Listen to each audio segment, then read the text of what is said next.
sorry that I can't keep it together. Maybe it's the trauma, or maybe it's the drugs. I can't seem to control my fucking temper. But the problem lies in not being enough. I lost my sense of humor in the battle for my mind. Now I'll slip away with one last puff this time. Substance suicide, assisted by my fickle friend. I'll finally lose my mind. Substance suicide, only time with no regrets is letting myself die. Forgive me for the outburst with your neighbors. My actions don't reflect what's in my soul. I never found the right way to relate or take in and display a better role. The chemicals that shape me are buried deep this time. My family's already given up, it's fine. Substance suicide, assisted by my fickle friend. I'll finally lose my mind. Substance suicide, the only time with no regrets, letting myself die.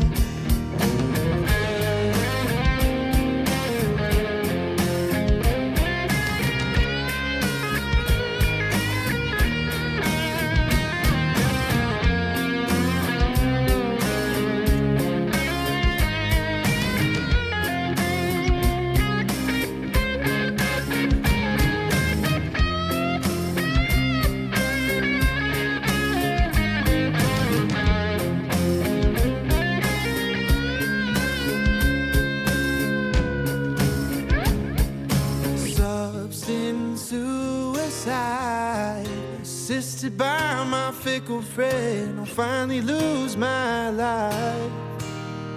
The substance suicide, the only time with no regrets is letting myself die. Is letting myself die.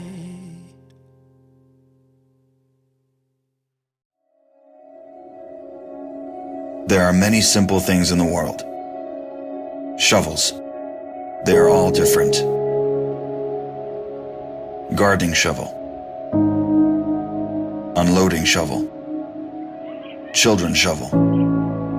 But there is also a different shovel. We use it when we come to the position. In short time, it helps us dig a trench which saves us from bullets.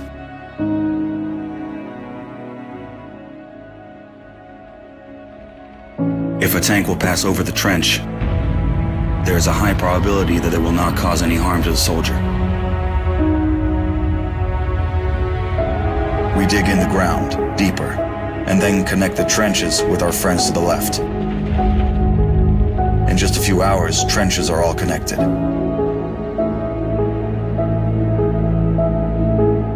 When we do not have an axe, we can use a shovel to cut a loaf of bread. A soldier uses a shovel as a paddle, crossing the wide river under enemy fire. If we run out of ammunition, we will use a shovel again, and then we'll move on.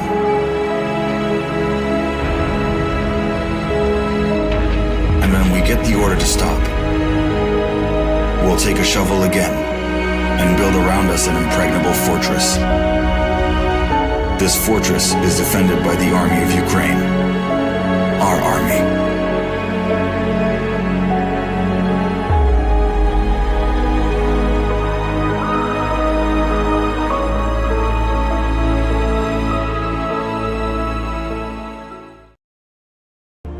Freedom is the right of all sentient beings. I looked my woman in the eye sockets. I told her straight out. I just said it, man. I said it. I said, bitch, I'm the man of the house. You said bitch, though. You called your wife a bitch.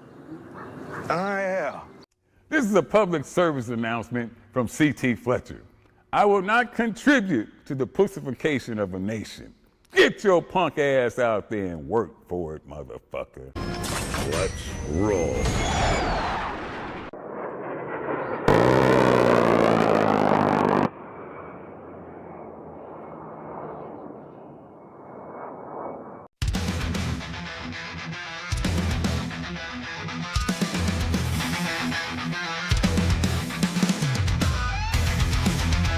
Oh yeah! Broadcasting live from the Functional Veterans Center of Excellence. Holy shit, it's already 1 December. Here's Army WTF Moments, WTF Nation Radio, the Monday edition. Sup, y'all? Man, oh man.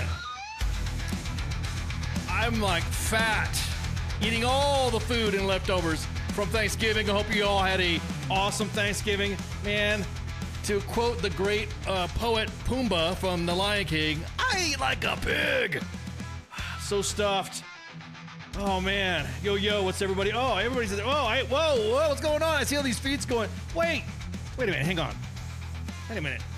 Whoa. I think I got people in the. Holy shit! Wait, hang on. Whoa. What is it? I got people dropping in my feeds. Whoa, hang on. Wait. I got. Holy crap! I got 1, 2, 3, 1. Damn. All right, let me get one and put this individual. You guys might know this individual. Holy shit! Oh, I'm in trouble because they're just like, what do I do now? There's one. There we go. Oh crap! Hey, look at you. What's going on? That's what you get for giving away the password. I just went in here and hacked it. I hacked in. I was like, you know what? I feel like you need like some brighter faces on tonight. So hello, everyone. I was about to say, wait, hang on. You got some friends. Hang on. Let me grab some friends. I brought my friends with me. I was like, I'm not coming alone. I was about to say, dude, hang on. Let me get some friends. All right. Yeah, this is okay. Hang on. Let me grab another friend. There we go. Holy shit. What is this? What's going on? All right. So there's another friend. All right. There we go. Let's see. Let me add another here. I'm at the crap. Janae, 3. Holy shit. This is what I'm talking about. Can I say this is what we do? We crash the party. I was about to say you crashed my shit. It's okay. Hang on. Let me grab another. Let me grab another one in here. Let me grab. We all have like the same color background too, so I planned this. Yeah, I was about to say I'm not doing no. Maybe if I can get some red going on here. That's why I got red in the back. Hang on. Let me. There we go. Now I'm winning. Oh crap! Hang on. Let me get another one. I got 3 people in here. There we go. Bring them in. Bring in my friends. All right. Let me. We're just trying to spruce things. I heard you were gonna do a really boring monologue, and I was like, no, that's not. Pump the brakes. We got fun stuff to say here. You meanie. Hang on. Okay, hang on. Let me grab another one here. Did you forget how to work that? Or no, I'm just trying. Only because I'm not used to 3 people jumping in. I'm kind of like used to only having, let me grab in here. It's not that I have. Yeah, it's like I have. There we go. Let me see if this one works. There. Holy man, we got man. Hang on. Let me add all these in here. After nobody get offended, mind you, if I fuck this up. Oh, nobody. You had me come on WTF Nation Radio, but you didn't let me do this. Blah, blah, blah. I don't want no vet on vet crime. All right, so here's another one. Look at that. Here we go. Bam. Holy shit. Hey, thanks for letting me join the party. Yeah, I was about to say, dude. Thanks for coming. All right, let me get another one in here. There we go. We're all overlapping on each other. So there we go. What is going on, people? How are you doing? What's up? Thank you for having us. Thank you for letting us crash your party. I was about to say, what's going on? All I hear is people going, shh. Yeah, hearing all this crunk. I'm like, what's going on behind the scenes? What's going on? What y'all doing? Well, first off, thank you for letting us crash the party and not kicking us out. I wanted to just kind of hop in first off to add some flavor because you need a little bit of flavor on here Oh tonight. my God, hang on, let me write It's this the down. first of December, so color. As you know, I'm with the Grunt Style Foundation, and we're partners with WTF Nation. I love you guys. You guys are our family. We all go out to these events together and do a lot of the work in the veteran community together. And so I thought I'd hop on and kind of introduce Will Wisner, who is the executive director of the Grunt Style Foundation, so that we could talk a little bit about the big day tomorrow. So if you don't mind, I'd kind of like to turn it over to most people already know me here. You guys are used to me, Janae Sergio. Will is a veteran, so maybe he can introduce himself, the organization, and then because we were going to talk about Giving Tuesday, and is that why you are? Yeah, is that why you guys are coming on for Giving Tuesday? I mean, who better than your favorite community partner? Try not to add so much cheese to it, please. Oh man, well, see, that's why I brought Will, because I was like, he's gonna come with more of like the grunt. So who's the quiet dude in the ball cap? That's you, Will. That's Will, man. How you doing? Thanks for letting us crash the party, man. Okay. I'm about to say, dude, you're coming in broken. There you go. Okay, now your signal's back. Okay. All right. So Will, and then who's the other guy again? Right. I'm Tanner Hance. I'm with Operation Wellness Shield. What are you doing here? Wait a minute. I was like, you're the guest. Not supposed to be here for another hour. I was told to jump into the green room. I was just joining. I think I got a little bit ahead of myself. Well, I'm about to say, might as well. Well, okay. Well, I might as well do it. Hey, where'd he go? Where'd Will go? No, he's probably recharging. This is no. Hey, Tanner, welcome to WTF Nation Radio. Tanner Hance is supposed to be our guest for in another, supposed to be in the next hour, but since he was like, I think I'll jump in. So yeah, there you go. You're hey, nothing wrong with the impatience. Wait, where'd he go? Sorry. No, you're good. Instructions unclear. No, it's all right. You said your rage regiment, right? I worked with them. I wasn't part of them. Oh, okay. All right.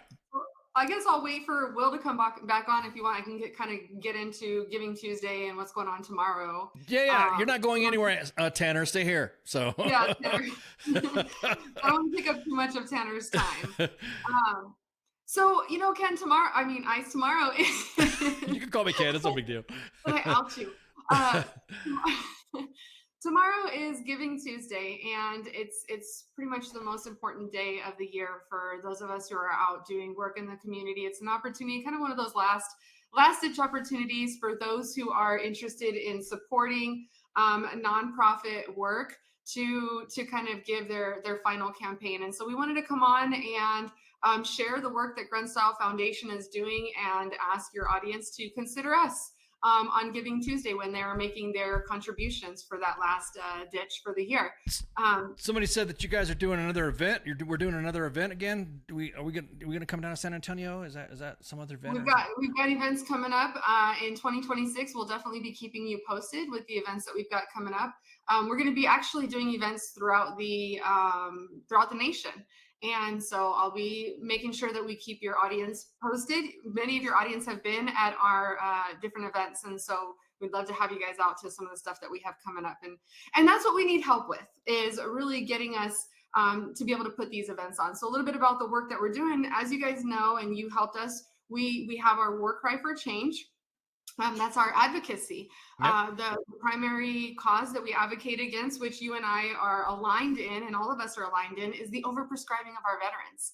68% of the veterans that are going to the VA are being prescribed what we call suicide pills, right? Mm-hmm. Yep. SSRIs and antidepressants, which increase the suicidal ideation rate. You shouldn't be going, as we've talked about, to the resource and then walking away with a pill that increases your rate for suicide. And so we are at the front of that fight. We actually have our legislative fellow who is out in DC right now as they're getting ready to submit testimonies on that. We also advocate for alternative healing modalities. We've been at the front of the a fight against hemp nationwide. We were at the front of the fight here in Texas and helped. I was about to say, because Tanner's, I could see his head. The plastic is burning, the LED lights are going off, and the gears are rolling. This is like, I don't know, this is kind of like coincidence. Am I speaking your language, Tanner? So yeah, you go definitely ahead. are. Yeah, go ahead, Tanner. Shoot, go ahead, throw in an introduction, man. Go for it. No, yeah. So my name's Tanner Hance, president of Operation Wellness Shield, brand new nonprofit. We just got 501c3 approval back in June, July timeframe. But some of our focuses are on fertility and fertility, hormones, genetic testing, mobility devices, and financial education targeted towards military, active duty veterans, and first responders. So I feel like there's a lot in common between kind of what we're targeting with health and wellness for our soldiers and veterans. Right. I was about to say, dude, I think you guys need some exchange some information after you come on. So we have multiple coalitions going on throughout the nation with our community, and we'd love to work with you and partner and see how we can work all this together, because that's what we need. We need more voices in the fight. Yeah, absolutely. Tanner, how'd you get started? Tell us about yourself, man. I was breaking balls about Ranger Regiment and JSOC a little bit earlier, but go ahead, send it. Tell us about yourself. Yeah, no worries. I joined the Army back in 2010. Joined as a EOD technician. I was stationed in Germany for 3 years out of EOD school, and after that, I assessed for a special mission unit out of Fort Bragg, North Carolina, the 28th EOD. That's where I spent the past 10 years of my life. I did 5 deployments out of there, 4 of them with 375 Ranger Battalion. And after 5 deployments, moved into the training section due to some injuries, and eventually had hip surgery at 29 years old, and ended up med boarding out of the Army. I medically retired in June of 2022. Then, did the normal thing that soldiers do after they get out, did the contracting game for a while, stayed at the 28th, got to hang out with the bros and help that mission continue to be successful moving forward. But, kind of lost sense of direction after a while. As good as it was to hang out with the boys, it's always nice to find something to carry you on into the next phases of life. Hell yeah, I hear you, man. It's like almost like a mission you got to get, got to give yourself a mission to keep you going, so you're not wallowing in shit. But yeah, I'm sorry. Continue. No worries. After hitting 32 and still working nights and pretending like I was a soldier out training people on Fort Bragg ranges and suffering nightly, I decided it was time to give back a little bit more time to my family, and ended up moving down to Florida. Got away from Fort Bragg, and once I moved down here, reconnected with an old PL, and since I got out of the military, I was really yearning for a way to give back. Mm-hmm. And there was just, reached out to a few different nonprofits, and had some unsuccessful attempts at getting linked up with them. A lot of places offering unpaid internships or volunteer positions, which is great, and I love to help out as much as I could, but I wasn't able to really give full time to that with still trying to support a family. Mm-hmm. So kind of got together with a group of friends. There was about 6 co-founders, and really targeted the things that I saw as I was in the military and transitioning out, and the lack of medical coverage that my fellow soldiers were experiencing. I also have a large law enforcement background. All of my family is law enforcement, all the way grandparents, parents, brothers and sisters. One of 12 kids, so I have an exceptionally large family. Wow. A lot of them are involved in law enforcement. So when we came up with this nonprofit, we didn't want to exclude anybody that served our nation and gives back. Of course.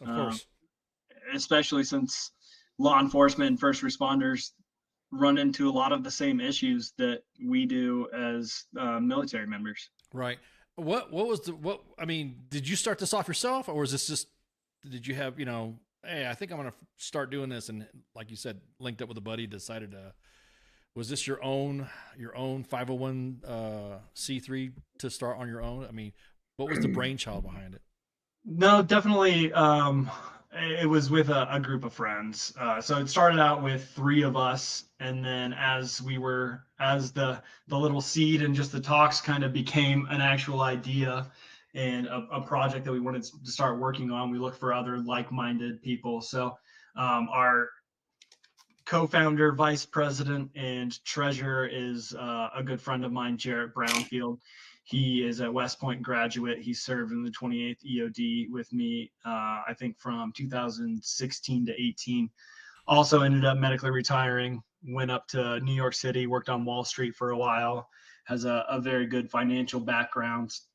And then our marketing director, Kelly her husband is also a medically retired veteran.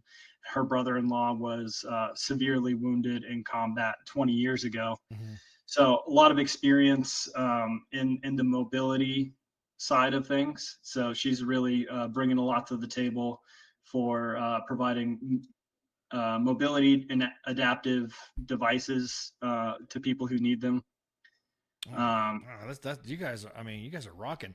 What about? I mean, you just started, so you're just now starting to bloom, I guess you'd say, in the advocacy market. I guess I don't want to say advocacy market, but in the biz, I guess you would say, because I don't know if you want to call it an advocacy market or advocacy for veterans or wellness. Well, I'm fucking it up. Wellness market, wellness, whatever. I'm like, it's just because there's a lot of guys that, or a lot, I should say, not a lot of guys. A lot of groups start off and you don't know where they're going, or you don't know that they've been around for a while. That they've been around for such a long time, and then you're like, oh shit, where have you been? Where, so you've only started this, what, not even a couple years? No, actually we hit a year last month. Yeah. So just wow. we're at 13 months in about 2 more weeks. Oh man, we just picked you from the rose bush. That's what I'm talking about. There you go. Yeah, we had our launch event on the 15th of November in St. Pete, Florida. Oh, and man, congrats, we're trying to keep some momentum going and actually get help to the people that need it. Oh man, well, guess I was about to say, guess what just happened? Oh man, dude, this is so awesome. See, because Janae works with the Grunt Style Foundation, and Will finally. Hey, glad you're back, bro. Hey man, thanks. Popped in here. We always work. I mean, on a lot of stuff like this, and like she was saying, the more we get the word out, and the more we build a network, the better off. And I think this right here, I mean, stumbling upon, way to go, Janae, way to have a good idea. Stumbling upon, stumbling upon each other like this, I think this is great. The timing's perfect. And also Giving Tuesday, of course, don't forget Giving Tuesday. So as a matter of fact, let me drop your donation link inside the chats as well. As we're talking, I have your link and your donation link going on into the into all the live chats. So the 2 YouTube pages and the 2 Facebook pages. X doesn't really do the links very well, so they're listening in. So you guys on X, go over to the Facebook pages and get the links. Will, all right, man, you're up on the plate. What's next? Don't go anywhere, Tanner. You're staying here, dude. You're I'm here. Yeah, man. Hey, thanks again for having us. Much like anytime I go out on the social scene, I have to hide and follow behind Janae and kind of sneak in to the really cool clubs where normally they wouldn't let me pass the little hot guy check. I know the velvet rope game. I know the velvet rope game, man. Yes, brother. That's what it is. And apparently that translates perfectly over to social media engagements as well. So thanks for letting me sneak in behind Janae. Awesome. So tell how long you been with the Grunt Style Foundation? Oh man, I've been here since December of 2021. So getting ready to hit 4 That's years. what I'm talking about, man. Will's an Army veteran, has a really impressive story. Everybody at the Grunstyle Foundation has a story. This is personal to all of us. So Will has a really great story that kind of lends to why he does the work that he does. What you got, Will? Come on, spill the beans. No pressure, man. Yeah, I do have an interesting story. I never wanted to be in the nonprofit world. I never said, boy, when I get out of the military, I want to go into nonprofit stuff. That just nothing sounds more dreary or dreadful. But the fact of the matter is, the nonprofits are a pretty critical part of society, man. They are doing the work that the government either cannot or will not do.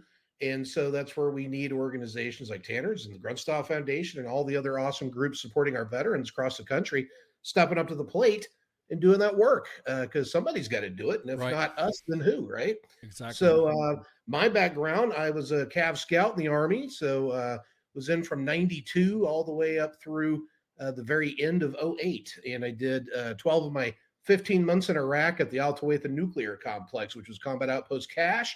So that was Saddam's nuclear facility. So came out of there chock full of heavy metals and all sorts of chemicals and all the bad things. Wasn't around burn pits too much. I was around them at Fob Rostamayev. Fob Hammer had a fairly smaller one. So the burn pits wasn't really my exposure issue. Mine was just the heavy metals that were there at that nuclear facility that we lived in for a year. And so when I came out, everybody that I was working with from the military side was getting sick and weird different forms of aggressive cancers and unique neurological conditions. And then I started catching that stuff as well. The VA was of no help to me. Did the whole VA experience with the head meds and the talk therapy and all the things. But I kept saying, oh, that's fine. And yeah, I do need, some support in this area as well. But, I was more worried about these toxins that were inside of me. So that's kind of how I got into the nonprofit world, went back to school, pursued a degree in nonprofit management and all of that, just so I could get involved in this issue.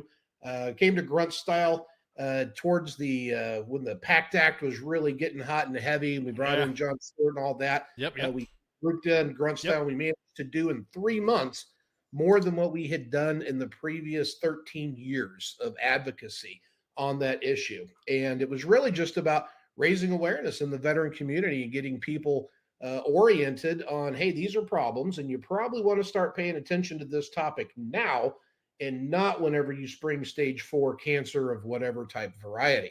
So that advocacy and awareness is paramount. We have continued that on. Once we got the PACT Act done, we shifted focus over towards what I consider to be the single biggest issue facing the veteran community, and that is of suicide.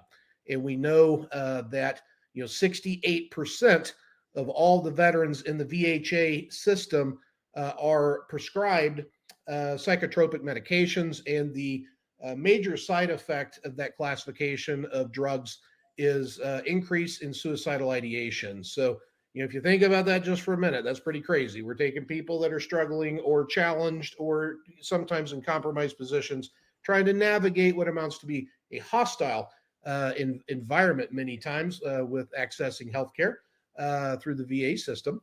And here we're getting pills that increase your level of suicidal ideation. So it doesn't make a whole lot of sense. And as we're seeing 22 a day are taking their lives, and the latest 2024 VA suicide report, their biggest claim of success there is that the rate of increase slowed down a little bit.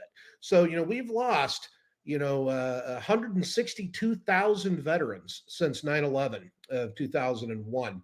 And we only lost 57,000 in the entire Vietnam conflict, around 7,000 to 8,000 in both Iraq and Afghanistan. So, this is truly a massive, massive problem. And so that's where we put all of our effort at our foundation towards that singular issue. And as Janae had mentioned, everyone inside of our foundation is a veteran and has dealt with all these issues that we're talking about. So it's very personal to all of us.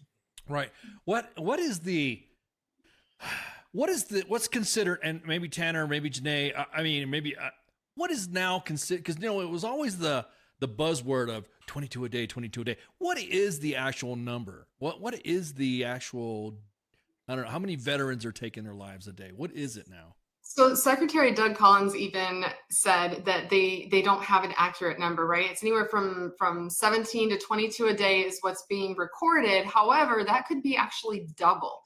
And we believe it may be double because when you take into account those which are not reported to the VA and those which are not deemed suicide. For example, and Will's used this example many times, somebody who, runs their car into a wall at 100 miles per hour, that would be considered an accident instead of a suicide. So there are, and some of these overdoses, right? Those aren't considered. So it's anywhere from 17 to 44 a day. We don't have an accurate count on what that number actually is.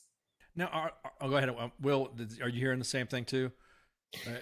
Yes, sir. It's a matter of, as Janae had said, not all these deaths are reported, and not every state keeps track of these in the same way that states that do. So, the 2024 VA suicide report has the number at 17.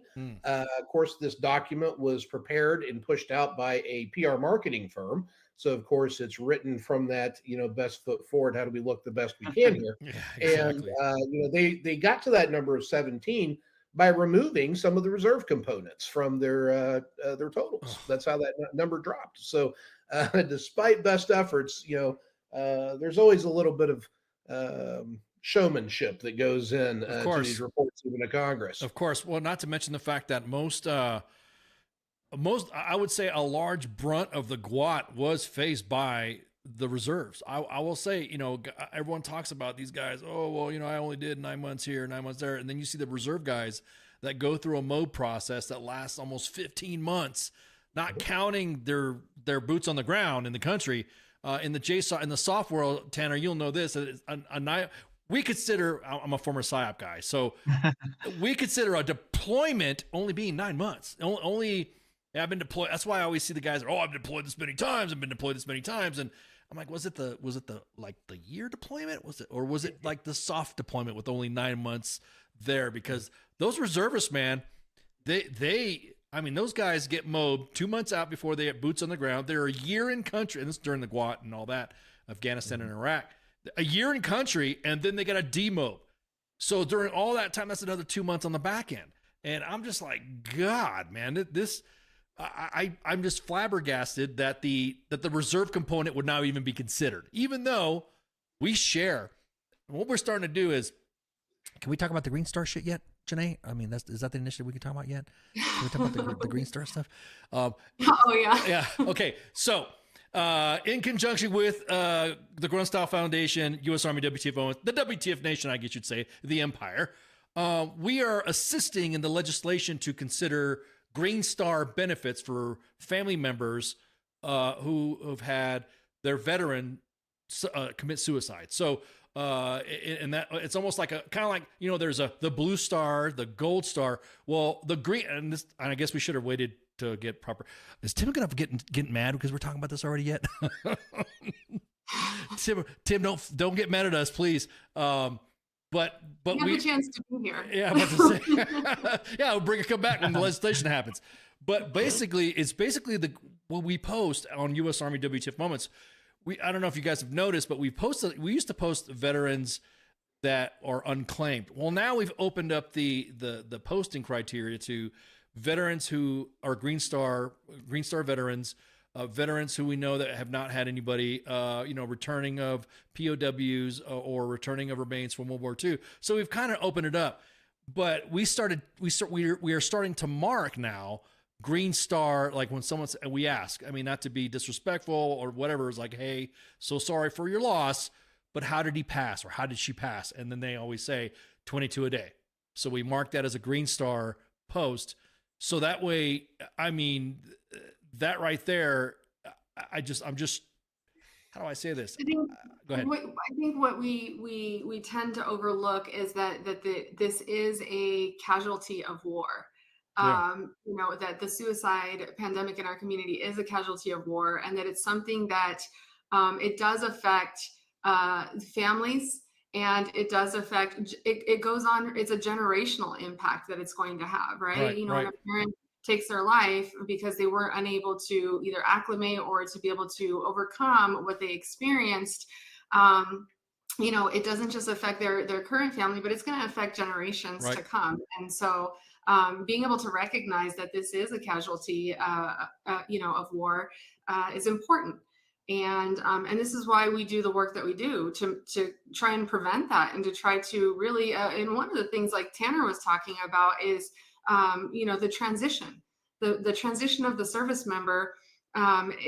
We're not properly transitioning them, right? And you join the military because you want to serve, and then you get out of the military and you're just like, okay, now what do I do? Mm-hmm. And so being able to really help them to find purpose and that transition assistance to make sure that they're able to move from, being in the military and then getting the VA services that they need as they transition out, getting that properly done. And then also being able to help them find purpose. So they're not just sitting at home isolated and disassociated. Right. Tanner, I know one of the things you were talking about is, and I've rarely heard about it. You guys do fertility and family planning as well? Yeah. So that is one of the services that we're offering. We're partnered with a fertility storage company right now. So kind of all across the spectrum of trying to find young soldiers that are possibly married or in a serious relationship that want to preserve either their sperm or ovulites for later, just in case. God forbid something tragic happens. I mean, we see it all the time, even when we're not at war. Looking at DC last week, 2 soldiers are ambushed in a tragic event, and really trying to protect people's ability to have that family in the future if their spouse so chooses. We're also working with a lot of people that have spent their time in the military through GWAT and are now trying to have children towards the end of their career, and things are a lot harder due to, blasts and TBI, high stress, high op tempo, adrenaline dumps, they're, for men, their sperm just isn't working right. And if a lot of females, I think it's something like, I actually have the numbers in here somewhere. 40% of veterans or active duty women report trouble conceiving. Yeah. So, I was about to say a lot of it. That's also I don't want to say a suicide stressor, but something that can contribute because I really think that family planning. And serving myself and being around with individuals or serving with individuals that have had problems conceiving, that is you don't realize how much of a stress it is. Well, Amar community, we probably know, but a lot of individuals don't really take that in consideration. You're also now let's continue by it, because you're also doing hormone optimization therapy, bro. That's badass. Yeah. So, everything kind of goes together, right? If your hormones are off, you're not going to be producing viable sperm for reproduction. Women are going to have trouble with their cycles and ovulation and being able to actually reproduce. So we're trying to hit the whole all-encompassing. Kind of goes into genetic testing too, like find out, okay, due to your exposures, what's happened to your genes, Is there a reason why your body's not absorbing the right vitamins? Are you predispositioned to certain types of cancer? All of these things go together to really target that fertility and allowing people to have their family. And if we can get in early enough and start helping from the beginning, then we'll have better outcomes in the future. No, not to mention the fact what Will and Janae are talking about is trying to find the link, try to find what is it about veterans that would want to end their own lives, because all these could be all these stressors could be added to it. And if it could be, like everyone here will agree that we want to over farm ourselves. And a couple of weeks back, I was talking about how I was having issues sleeping, and they wanted to give me an antidepressant. I'm like, I'm not depressed. I just can't sleep. Well, it's an actual antidepressant, but the side effects is it'll help you sleep. I'm like, I don't want no freaking side effect. I want to go to Well, sleep. don't you know who I am? Yeah. I know better than to accept this. Yeah, I was like, they were like, well, I'm like, no, I'm not accepting shit. I'm not doing that. I don't want a side effect to help me sleep. I want to get to sleep. I don't, and we talk about the hemp stuff. We talk about CBD. We talk about the alternative medicines. Are you guys planning on doing some alternative medicine stuff, Tanner? In the future. So initially when we started planning this all out, I had like 9 different pillars that I wanted to offer. Right. And my friends and colleagues kind of reeled me in a bit and was like, hey, let's start smaller and we'll work up to that eventually. But yeah, I think there's lots of really promising research into things like ibogaine and stuff like that.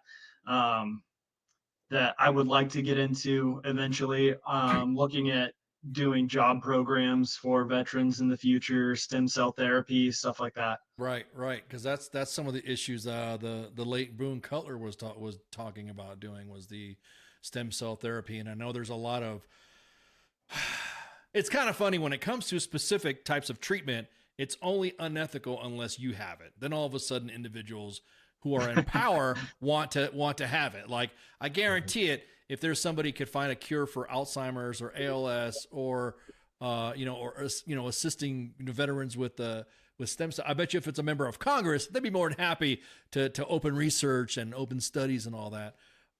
Because every time we ask, and this is a conversation that me and Janae always, go back and forth with, is that not go back and forth, but we always talk about is like, why are there like no correct stock? Give me a baseline. Where are the stats of this? And then they give you a graph, and we're like, okay, yeah, fine, but who are the dudes that were involved? Who are the individuals that we're talking about? And to go back on what Will was saying is like, good PR is the PR that you pay for. You know what I mean?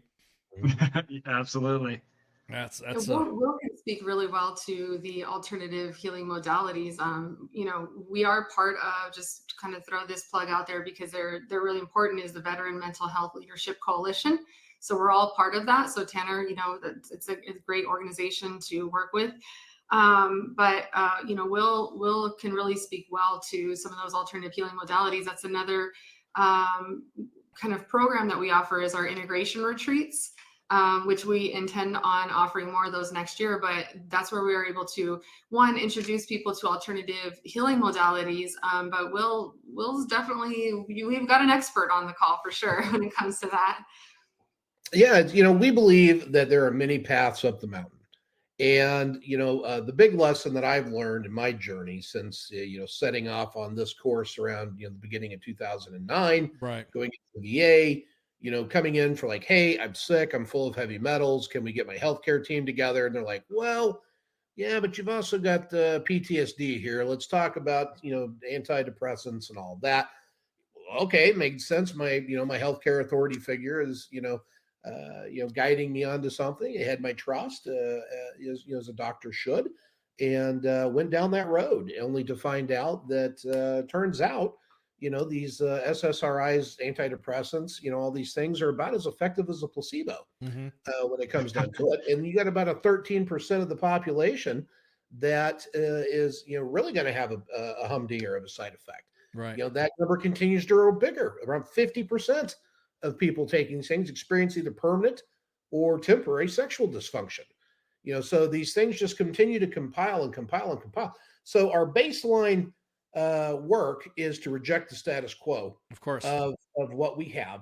But then we're left with, okay, what next? Well, I firmly believe that only you can heal you. I don't know what's going to resonate with you. I do not know what is going to speak to your heart, that's going to speak to your mind, to your spirit, your body. But we want to explore as many opportunities and different paths up that mountain that we can identify and highlight it. That's what we do with our podcast called The Triangular Compass.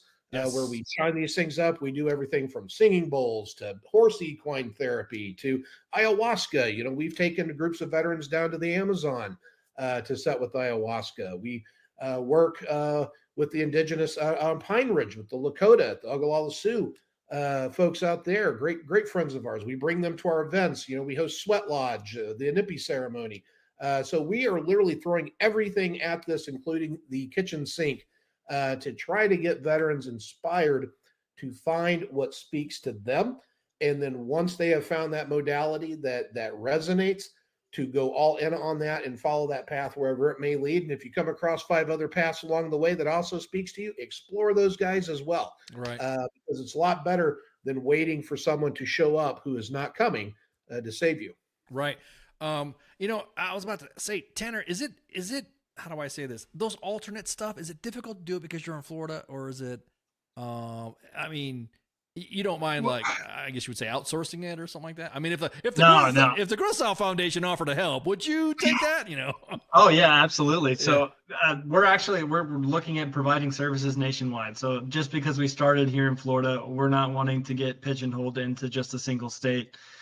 We want to reach out as far and wide as we possibly can. Right. I've talked to tons of nonprofits, and we've been making great connections and integrations, and people are more than willing to help.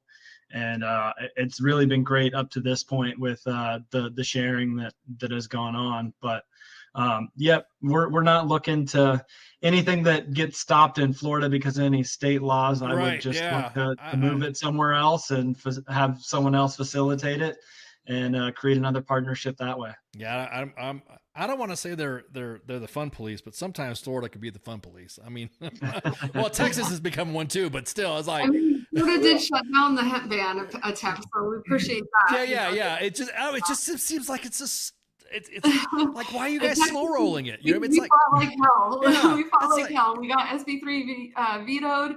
SB5 came through. They tried to get us, and we were able to get that shut down. Now it's at the federal level. I mean, but Florida's been, they're helping out. They've got some good movements going there. When it comes to the alternative healing modalities too, a lot of times, there's funding available for like those who have been in special forces, or for those who have experienced like extreme combat, and we appreciate that. There's been a movement to really help get some of these veterans who deserve it healed. Right. But it can be expensive, especially if you're having to take it down to South America. That's expensive to get them down there and get them with this treatment. And so one of the things I appreciate is, like, with the foundation, my injuries are moral injuries, right? It's MST related. And so being able to have an organization that recognizes that I also need those alternative healing modalities, and I also deserve to get the healing. And that's why I resigned from my federal job and I started doing this full time, because I was like, if the Grunstall Foundation came to me and they recognized that I needed the help, and they were able to pour into me and ensure I got that help, and I want to make sure that I'm able to do that for others. So unfortunately, though, there's just a lot of veterans, and I'm sure a lot of your viewers, who are like, I'm curious about ibogaine, I'm curious about ayahuasca or psilocybin, but I can't get access to it because the funding that's available out there right now in a lot of these organizations is only specific to a certain demographic. And maybe, well, all of us can ask too, is Congress looking into, like, if there's, like, from the VA, Congress is appropriating this, has the VA come out with something like that? Will could probably answer that one a little better. So there's definitely a lot of scuttlebutt, right, on this issue. It's not like people are unaware of it. You've got several high-profile members of Congress that are championing this. They're also in the Senate as well as the House. So, I mean, this stuff is pretty well understood, more than what we give credit for. It's more of a matter of how the sausage is made. And really what we're dealing with here is you also have an entire industry by way of big pharma that has an awful lot of powerful lobbyists that are, gumming up the works. They can make a very compelling case on the science of why, of course, something can or cannot be attempted. But here is the breakdown. For anyone listening, I will happily explain this to you, what is actually going on here. So these types of modalities, including marijuana, by the way, are all these Schedule I narcotics, saying that they have no known medicinal value. So, okay, well, why can't we use that as an alternative? Well, there's not clinical research on this. Well, why isn't there clinical research? Well, it's because it's a Schedule I drug, and it's incredibly expensive, cost prohibitive, resource inhibitive to study this stuff, and how are you going to recoup your return on your investment, right? How are you going to get that back? If you're talking about a plant, this isn't something that you can just patent and then make your money on the backside. And the bureaucratic hoops, let alone the financial expenses going into doing this kind of research on Schedule I, is insane. Right. If you've got a staff of 50 at your university and you want to study whatever Schedule 1 modality that may be, just the paperwork alone would drive you crazy. And you have to do that not just one time for your whole group. You're going to have to do that same process 50 times. Yeah, and that's the thing with me is that is again paying for PR. I mean, when I hear independent studies, and I just think that the old reefer madness, don't talk to them because they're weed snorters, type of mentality. I just get blown away. It's like, look, veterans are actually coming out and saying that CBD, THC, hell, and they're not. I mean, I think because the stigma of someone who consumes those types of products, the stigma. Hey man, like Cheech and Chong. Hey man, oh come on, fight the power, man. I've known professionals that you don't think are professionals that take. Hey, I take a THC CBD gummy to go to bed. And it helps me sleep, helps with the inflammation of my knees, because I was on jump status for so damn long, and it helps with my back. And I'm just thinking, there's something there. I mean, yes, our endocannabinoid system. We are designed to work hand in hand with these plants, right? That God has given us. Just unfortunately, God did not think about the patenting problem and how he's going to be able to. Maybe the Almighty should have had. Maybe Cheech and Chong go with a different route. Well, maybe so. But where this thing plays out, and when you look at like psilocybin, that's probably the best example. There is a lot of research going on around the country on psilocybin, but it's not just on the mushroom. Instead, what they'll do is they have to study a synthetic, and that's just a way to say they're injecting a single molecule of carbon into this mushroom to where it's now synthetic. Well, why do they do that? Well, it's because they can patent that. That's why. And the little game becomes a shell game. So now we're going to allocate this money to do this research on this synthetic mushroom. And once we're done with that research and we start to move it forward into the next phase, well, we can only utilize that same synthetic mushroom as opposed to the original mushroom. Why? Well, it's not been tested. There's no clinical research. And there's that word again, clinical research. Because if we were to just use a natural mushroom as opposed to the mushroom with the one molecule of carbon in it, dogs may start sleeping with cats, rain may fall from the earth heavens, everything could go completely crazy. People will get some sleep.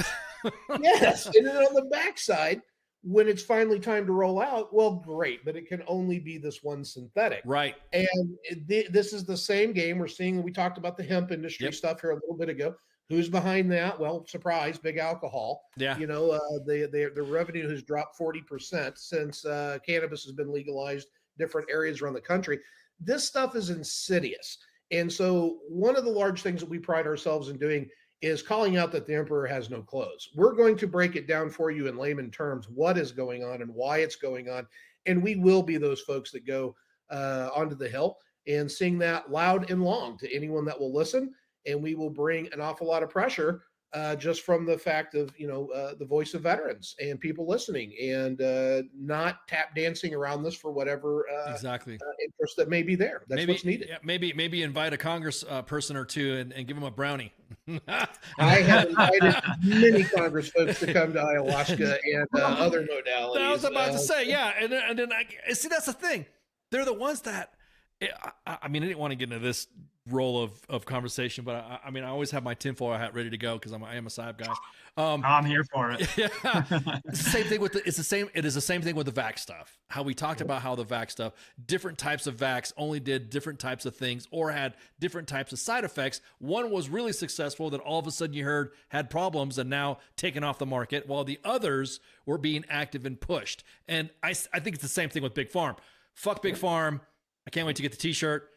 It's one of those things to where tomorrow. Yeah, I forgot to give you the deets. But yeah, they have. I worked Big Farm. I mean, I've talked to Janae about my Big Farm experiences, and it literally is almost like it's almost like going to a trade show or an auto show when it comes to different and the insurance companies eat that shit up.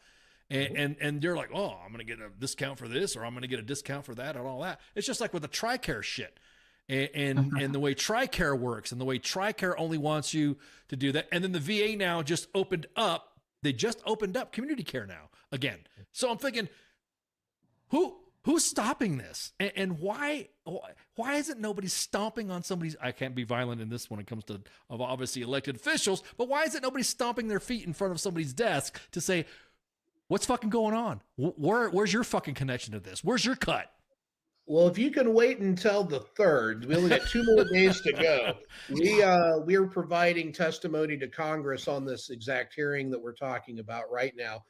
Derek Blumke, who Janae was mentioning earlier, he's our veteran impact fellow that's spearheading our War Cry for Change initiative, which is everything that we're talking about right now.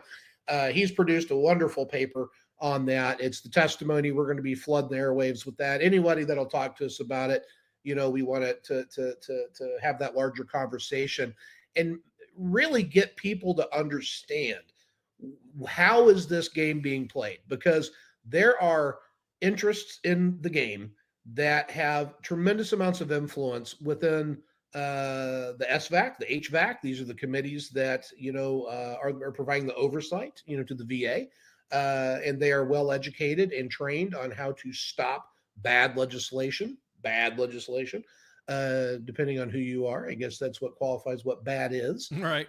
It's weird that it usually has some kind of interest in dollar signs and what's going to make that bad. With an attachment to a bill too on something like yeah. I didn't order a new building for what is this for? You know what I mean? It's like that had nothing to do Yeah. with It's like his hip ban, right? They snuck this thing in on the continuing resolution at the 11th hour out of nowhere. And we couldn't get that undone. What did that have to do with opening up the government or funding or budgets or it had nothing to do. The truth is they tried this in all these different states. When that didn't work, I mean, hell, this went down to the county level. I live in St. Louis, Missouri. I had to go fight Councilwoman Clancy here in the St. Louis County Council that was trying to run the exact same play. And it was essentially, if you want to sell CBD or hemp-based products, it could only be done through a dispensary, which now you're going to mark up your price again, 25, 30% on a sin tax on something that you're already buying normally now. The decent providers are already doing the studies and safety protocols to ensure a top grade product as if it was regulated by the FDA, which it is not, and that is intentional, which goes back again to but there's no clinical science. Exactly. You've got to do that. It's all I know, man. The FDA and the DEA, when I was working Big Farm, I was like, why are you guys, why is the DEA here? I mean, the DEA was there to ensure that we had specific checks to it to make sure that our product was secured. But then, other than that, why do you care that the VA, that the FDA, and a lot of it was given to, a lot of the products were given to the DoD for medicine, for surgeries, or possible war or whatever, routine stuff in the military. Tanner, have you run into any bumps on the road like that? I mean, have you ever hit any, oh shit, I guess I'm not going to talk to that person, or this, I need to stay away from this person. This guy's kind of, I mean, if you're comfortable talking about it, I mean, you just say no comment. No issues at all. I mean, no bumps in the road thus far. Yeah, things have been pretty smooth moving. HOT and HRT are always kind of a big thing with the VA. The scale for what's right for male hormones is an incredibly large scale that ranges from age 18 to age 80. And it's anywhere from 264 up to 1,000 on your testosterone points. I got out of the military after my 12 years and sat at 235. And the VA told me I was perfectly fine. I was having trouble sleeping, had pretty severe insomnia, getting migraines constantly, want to fall asleep at 3:00 in the afternoon every day. Yeah, that's me. I'm not sleeping at night. Yeah. Same experience. They tried to put me on antidepressants. Yeah. They wouldn't do anything for my testosterone. So after 2 years of journeying and trying to figure out natural ways to give it a boost and get my hormones corrected, I had a whole increase of 30 points. So looking at the low 260s, which is about equal to an 80-year-old man's testosterone levels. And that's what eventually I just 4 months ago ended up getting on HRT myself. Sleep's improved. I can sleep 7 hours without waking up now. My migraines are less. I can make it throughout the day. But I haven't run into any issues other than with my healthcare providers, which I see as little as possible, because I feel like seeking it out myself has been giving me way better results, honestly. Yeah. Oh yeah. I'm just curious because every time there's you hear about a new group, yeah, I can always imagine there's somebody in some boardroom going, great, there's another group coming up. Who's this guy? Who's this Tanner guy? Is this guy gonna cause problems for us? We already got WTF moments in the Grunt Style Foundation bugging us. Tanner's on the list. Yeah, Welcome. yeah, exactly. Welcome to the club, homie. I intend on causing problems when I am financially able. They do know us. Like, you know, with the Yeah. VA secretary, we met Doug Collins at the VFW conference, and it was so funny because they were like, what are you going to say to him before you go in there? They were so nervous. But it was funny. Like, I went up to meet him, and you can see in the picture that I'm in with him. I shake his hand, and immediately I say, you know, thank you for addressing the $3 billion that is being spent towards veteran suicide, and the numbers aren't going down. And as soon as I said that, he went from like a pleasant demeanor to like arms crossed, like defensive, like, oh, I know this narrative. I know where this is coming from. And he's like, so they know, they hear us, you know, and Grunt Style Foundation actually put out a press release right when he was nominated. And now you hear a lot of the interviews that he's doing. He's actually speaking to that press release. He doesn't give us credit for it, but he's addressing it. Right. So Tanner, welcome to the list. You're gonna start getting those crossed arms as you walk into rooms. Yeah, I'm all about being a squeaky wheel to enact changes. As much as I love doing what I can to give back to those similar experiences to me, I mean, in the end, the burden shouldn't fall on us. You know, the burden is on the government to take care of the people that serve the nation. It's part of the contract, man. That's part of the whole benefits package that you promised. I mean, Janae says, you know, and it's one of those things to where we don't have a you entice us to come in. You give us recruiting bonuses. You promise us the world. Oh, we'll get you promoted quick. We'll pay off your student debt. Yeah. And then as soon as you get in, you're about ready to get out. Yeah, shut up, get out of here. Nah, we have an NTC, CTC rotation to get out. Yeah, but you guys said I was going to get these transition benefits. Yeah, shut up, whatever. You only get 2 weeks. Sorry. Oh, my bad. You're only going to get a week now because we're going to rotate into Poland to do an exercise to deter Ivan. And I'm like, yeah, it's frustrating, man. And Doug Collins, like Secretary Collins, when we were at the VFW conference, he was like, you know, this issue with veteran suicide and the issues that veterans have, it shouldn't all just fall on the VA. We need to rely on these community partners that we have out there. Okay, so then we put in requests for funding and we're getting denied, you know, and like No Fallen Heroes is one. They put out a press release that they had put in for funding to send people down to get alternative healing, and they got denied. So where's that funding going? And are they actually going to pour it into these community partners so that we can help with this issue? Yeah. I'm not really seeing a lot of organizations like Grunt Style Foundation, you know, the No Fallen Heroes, some of these organizations that are putting in, they're not getting the funding.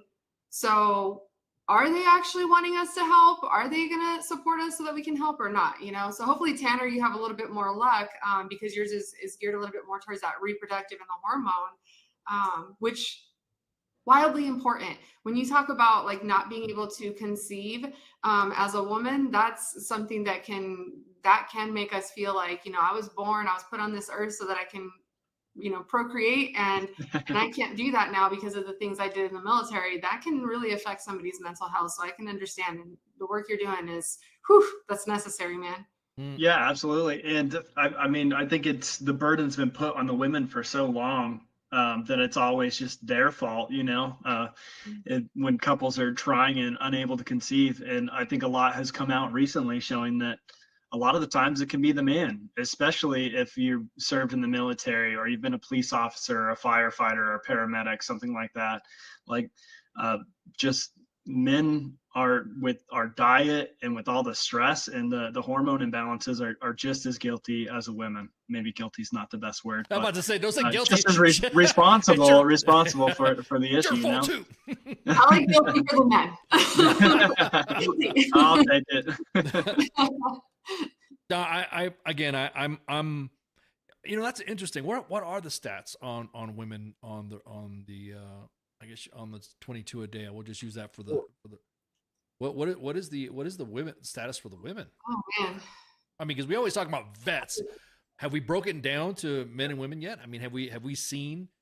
We have, and unfortunately, I'm not especially suited to rattle off those numbers as some other areas where I'm a little more familiar. But if you'd ever like to have Derek Blumke come onto the show and break all this down into detail, and if you can't wait till then, we do have a whole video on our YouTube channel where we broke down the 2024 suicide report, and we go into great detail on those numbers of the female veterans versus male veterans. I can tell you from memory, I can't cite you chapter and verse because I just don't have that part committed to memory as well as some other areas, but it is significantly higher, both in comparison to their civilian counterparts and as just virtue of being women as a veteran and compared to, their male counterparts. It is hitting them quite a bit differently, but that information is on our YouTube channel, and I highly encourage everybody to go watch it. It's fascinating content just because of how much is exposed. And the work Tanner's in, buddy, God bless you for what you're doing, man. This hormonal imbalance stuff is a huge element in my story. It's a huge element in a lot of the work that we do. I am a firm believer that for our protocols that we recommend, we always start with heavy metal testing and non-heavy metal non-industrial chemical testing. And you can, good luck getting the VA to do that. But if you have the ability to get a physician to write you a prescription, you can get that test done through independent private labs, like Mosaic Labs is a group that we refer people to. And we start with that so we can tell you, you'll have these multiple mini panel tests come back in both of those two areas of the heavy metals and the chemicals, and it will tell you what is in you and what amount it is in you. And also it'll give you a protocol of how to start getting them out. So with infrared saunas, binders and chelators, liposomal glutathione, the supplementation with different minerals and vitamins, start working to get these things out of you, right? Because we eliminate these toxins from our body in one of three ways. We pee it out, we poop it out, and we sweat it out. So that infrared sauna with a little niacin and some liposomal glutathione will go a hell of a long way. Then partner that up with hyperbaric oxygen therapy. This regrows soft tissue. Well, your brain is soft tissue and fat. I was in cognitive decline in serious levels back around 2019. And it was hyperbaric oxygen and this detoxification that restored my health. I was still very much plagued with heavy metals that I couldn't get rid of, specifically uranium. I'm super full of uranium and I'm struggling to get that one out. But by trying to keep my body in a state of homeostasis with peptides and peptide therapy has been tremendously beneficial for me. I am still going through that process because, again, I'm having a hard time removing them. But once we have those peptide therapy in place and our body's at homeostasis, now we can start focusing on these other areas of wellness, the mental health, the spiritual health, these things that provide this full spectrum holistic healing. You take that, you write that down, Tanner? You write.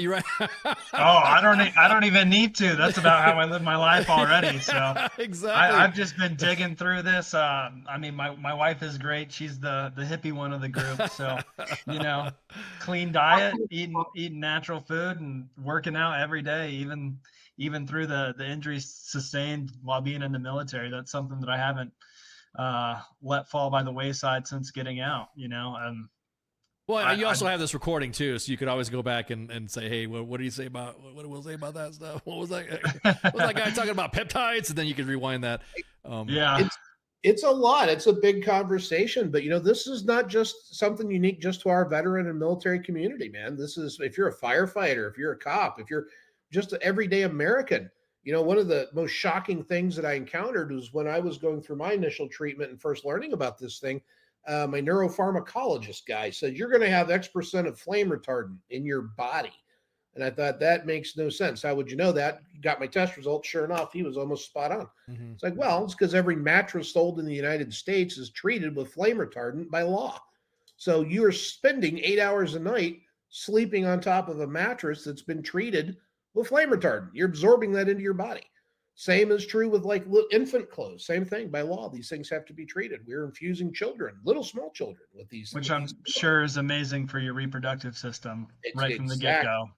Exactly. Oh my gosh, I did not know that. I didn't know about the flame retardant stuff. Oh man, that's you sleep on it every night. Try to find a mattress in the United States that does not have that treatment. It's right.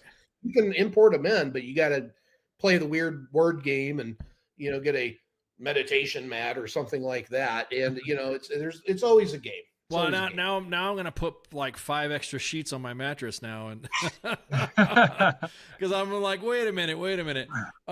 Yeah, somebody says let's talk Chinese drywall. Ooh, that's a good one too. That's a good question. Tanner, have you anything about mold? Anything about the mold? Have you guys? Well, not just Tanner, but you guys know anything coming out of the mold connection of our soldiers living in the barracks or us that have lived in housing? Is any connections? Anybody has addressed the mold stuff, the health issues that is about it? Did you want? I don't have any research on the mold stuff other than personal experience. So I'll let you guys go ahead and take that. It's environmental. I think the area has been pretty well researched, but much like all the other research in these areas. They're very cherry picked. They're very presented to provide the narrative that we're to be given. How do you beat mold exposure? Again, detoxification, hyperbaric oxygen therapy. Those are your 2 best routes to do that. Don't underestimate the power, healing power of hyperbaric.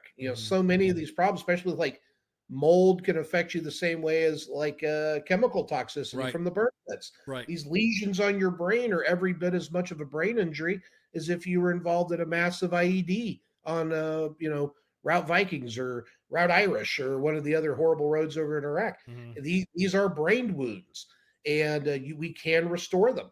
We were talking earlier about ibogaine. Ibogaine regrows the white matter in the brain. This stuff is not just treating symptoms of neurological conditions like Parkinson's. It's literally regrowing the white matter. It's healing the brain. It's healing the issue. That's where we need to have more focus on it.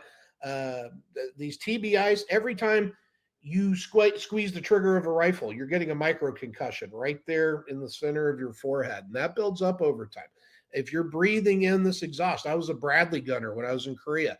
We ripped the exhaust bags out of the turret for speed, to help increase the time of reaction from the time the horn blows to the time we're rolling out the gate of Gary Owen, going to the DMZ there. Thousands of rounds. Each one of those is producing a gas cloud with heavy metals to the extreme. You're breathing it. These cause these same types of brain injuries. This stuff is not a game, but you can pretty much make that connection in all these things we're talking about back to these environmental injuries and illnesses, and that approach at healing them again is identifying what's in you, getting it out, then restoration, and bringing the body back into homeostasis.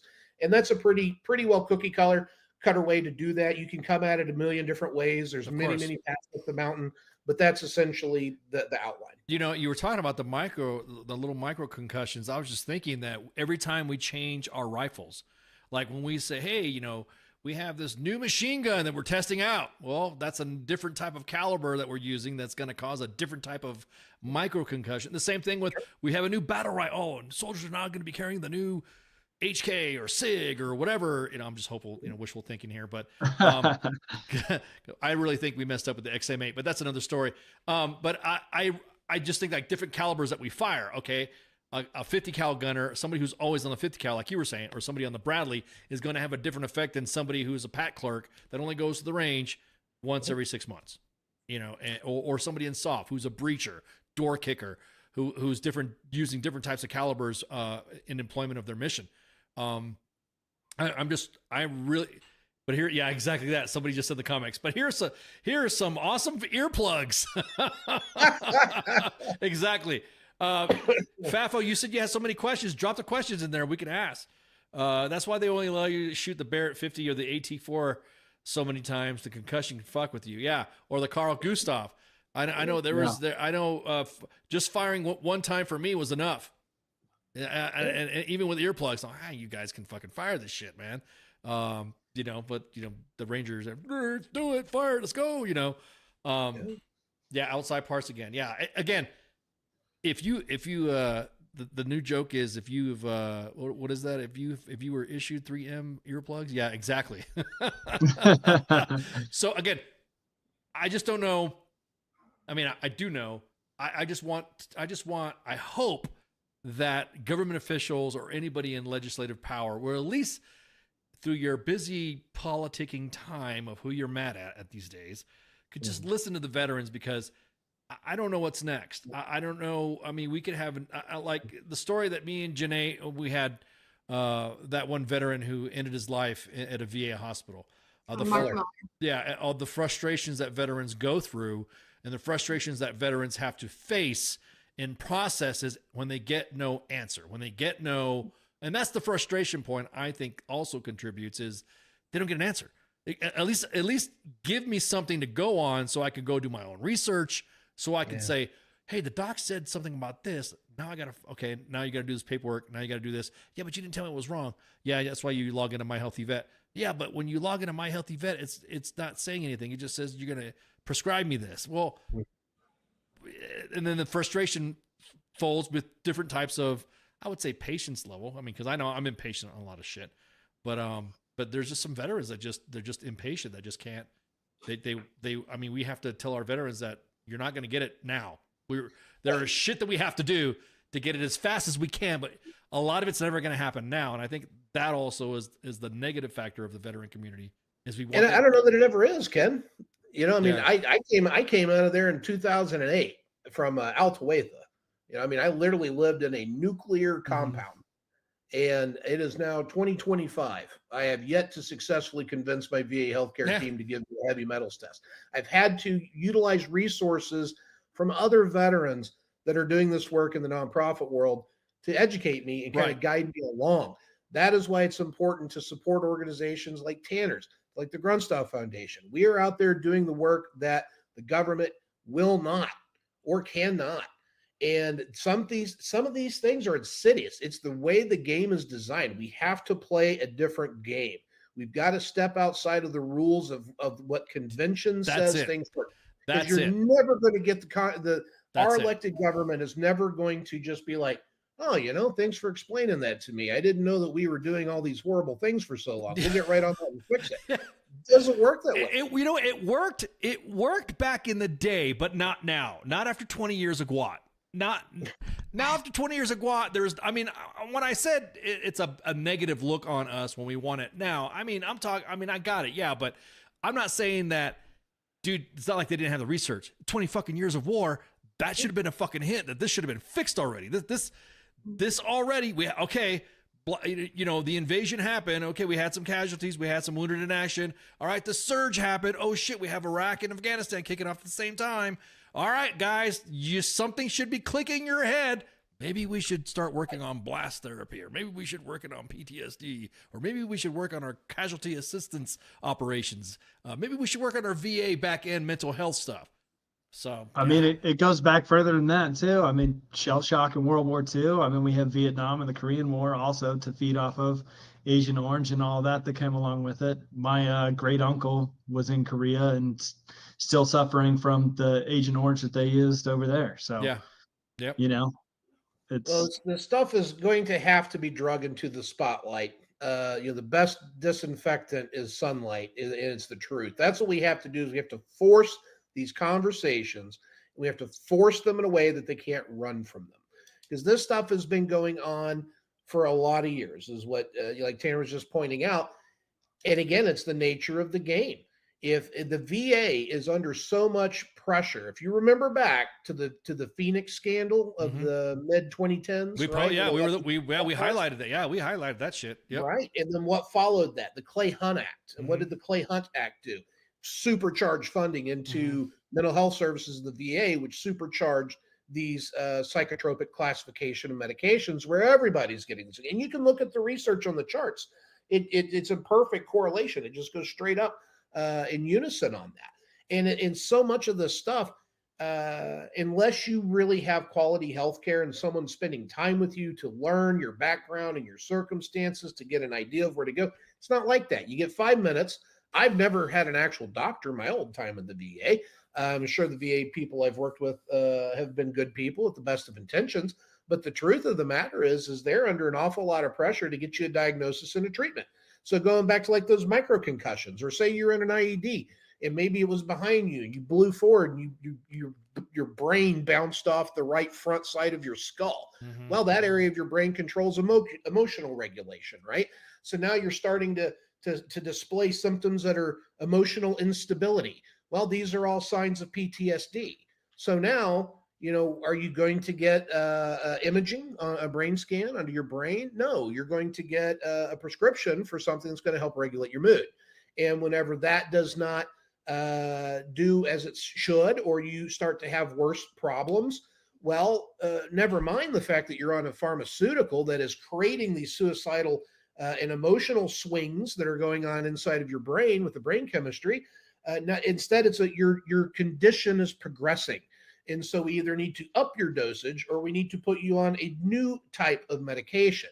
Well, how about we just actually see what's going on in the brain? And if you have a brain injury, let's put you in a hyperbaric oxygen tank and let's do 40 dives and let's just heal it. Instead, I'd like to know what's going on. I've yet had, and I've had some pretty bad, bumps. I haven't had a CT scan. I was like, bro, migraines, can't sleep. Sometimes I have to stay awake to have the migraine go away because when I go to sleep, it comes back. Oh, well, we can give you some, we can go ahead and prescribe you some of this antidepressant. Yeah. No, I don't want an antidepressant. I want you guys, like you said, I want you guys to fix me. Maybe if we put Congress under the same care as we are under, then maybe something will happen. Like let's get a test bed, like undercover boss type shit, where somebody from Congress or somebody from the VA goes through the same treatment as goes through the processes. Like somebody's there. All right, I got it on my phone schedule. Okay, cool. And you immediately jump in. Yeah, all right, cool. VA person, undercover boss, listen to what I got to deal with. You know what I mean? Or maybe something like that. But undercover boss. Yeah, exactly. Well, I mean, and see, that's the thing. New media is like that now. New media exposes a lot of that stuff. And I'm kind of wondering if matter of fact, guys, if you've done this stuff, you've gone out there and recorded yourself, let us know so we could share it and post it and all that, because exactly that, Jose. The problem, VA gives me pills and doesn't fix it. Exactly. I remember when I first got out of the Navy, I had tremors. Like I've always had tremors. And I first got out of the Navy and I went to the VA just to find out what the tremors were. And the lady started yelling at me and she was like, "You're not going to get your VA reading increased." I'm like, "I just want to know what the tremors are from." But she refused to even. Oh yeah. Yeah. See, that's another thing too. They don't even want to diagnose you. They accuse you of trying to up your shit. And I've told this to several VA members, and I'm like, look, I would gladly give up all my VA money if you fix me. If you fix me back to old Ken. I mean, I know I'll never be the young Ken, but at least old out of service Ken. Then we'll talk. You can have, matter of fact, you fix me. Here you go. I'm offering you this money. I'm offering you that for my VA bennies. To fix me. That's all I want. I'm pretty sure there's a lot of vets out there that would love to be fixed and not take any more money. I'm just blown away because I'm glad you brought that up, because what was it? The Washington Post posted a story about the fraud that is happening with the way vets are being, Oh, that's the thing too, Tanner. Are you? I mean, I didn't want to try to connect the story, but do you guys do VSO type stuff? Like, do you help veterans get look at their records and stuff like that to see to help them out? I do personally, just because I have experience with the med board process and dealing with the VA.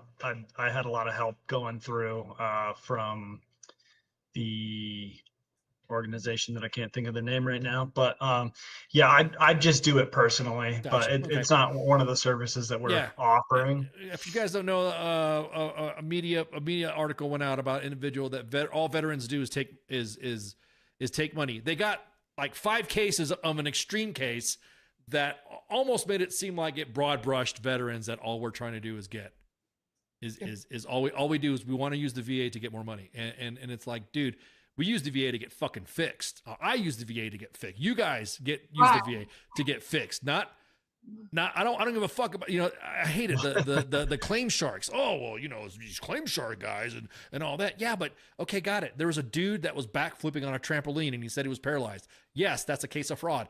But somebody that you're neglecting to not see for PTSD or for any other, blood work or like you were saying about the CT scan, just to get your brain looked at. What the hell? And then bro vets don't want to get better and just keep taking pills. They were scamming the system. Oh yeah, man. See, that's the whole nother culture of the veteran community. The bro vet stuff, the bro vet culture.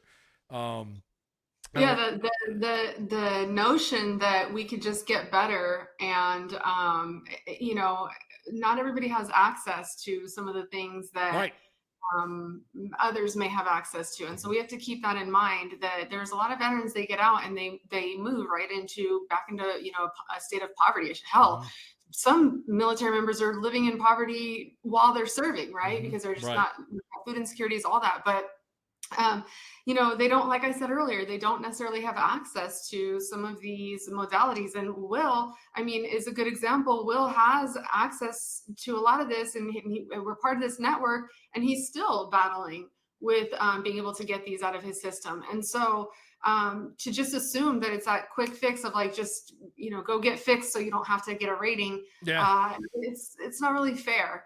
To put that back on the veteran. Come on. Will wants to make the big dollars. No, just kidding, man. I'm just breaking balls. Just breaking balls. I don't want nobody to say, clip my words. See, he wants to take the dollars. No, again, I would gladly give up all my VA benefits to fix me, actually fix me, all my issues, and maybe change some stuff with the Ferris Act to get me to get a claim from the Army for fucking me up. And some of these cases are, I know, Tanner, you going through the med board process. Sometimes the reason why the med board happens is because the Army messed up somewhere in mill medicine. Yeah, absolutely. And so Sergeant Lloyd was a good example of that. He just passed away. Who? Was it last month? Sergeant Lloyd. Lloyd, yeah. Sergeant Lloyd, he just passed away last month, and he's a good example of he was healthy in the service, and he ended up contracting cancer from the burn pits, and when he was going to get seen, he got med boarded out. He got, I think, like 20% disability rating. They refused to give him a colonoscopy because they said that he was under 40 years old and didn't need one at the time. Guess where he ended up at 40 years old? On his deathbed, fighting colon cancer terminal. And he ended up passing away, leaving behind 3 young sons. So that's a good example of somebody who was in service. They could have caught it while he was in the service, didn't give him the care that he needed, med boarded him out, only gave him 20%, and then sent him on his way. And he had to come back and start fighting it while he was on his deathbed. Right. How many service members are living like that? How many service members have to deal with stuff where it comes and creeps back up 10, 20 years later, and there's no way for you to be able to connect that to your service rating because you didn't get a proper med board? And then you have to tell the same story 5 different times to 5 different people on your situation. Exactly. Yeah. And you're oftentimes doing it from a position of being compromised in whatever way with your faculties. Right. Oh yeah. Or being agitated, or being angry, or being upset, or being sad, or something traumatic in your mind that you're going through, and you're like, wait a minute. You should have in your record why I'm all fucked up. I shouldn't have to like retell the story again to freaking exactly that, Fafo. It was like screaming at the wall. I shouldn't have to recite my story. I mean, there should be, I don't know. Honestly, you have a life guide in the VA system, but something like to where someone is hovering over your records or a group of veterans records to kind of like get the small group method, like how we do on our NCO PDS for our education and something, man. Just I'll be honest with you. I'm willing to try, or actually, the VA should be willing to try anything new to fix this.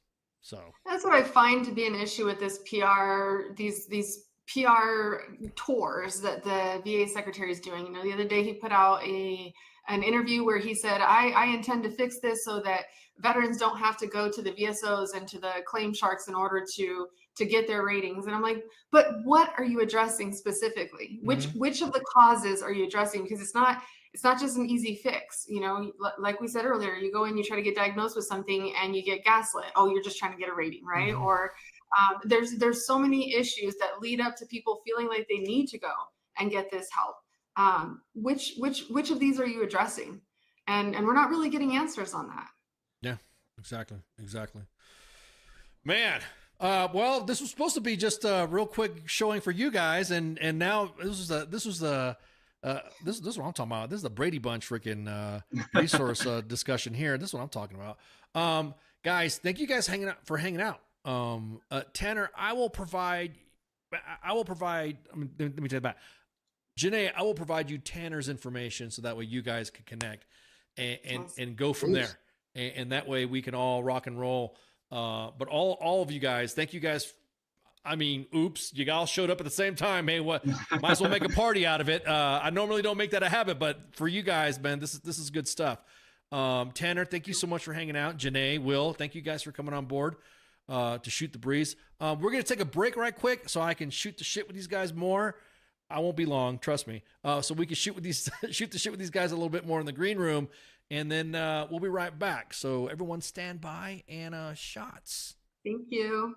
Thanks. Hang on. You guys hang on. Don't move. Don't go anywhere. WTF Nation Radio. WTF Nation Radio. Take it from me, Ice. You can't just float around space not caring about stuff forever. The voice of U.S. Army. WTF Moments. This is WTF Nation Radio. Shit in the bag, Pogue. WTF Nation Radio. WTF Nation Radio.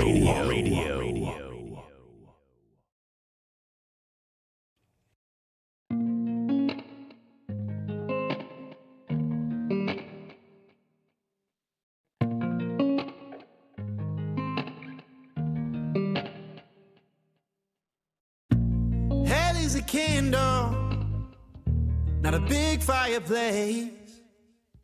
It's a girl with blonde hair and tears down her face.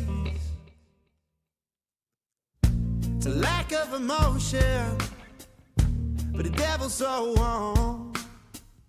With a sense of elation and souls being torn. Thought she was the problem, but I came to find that the thorns and the horns had always been mine.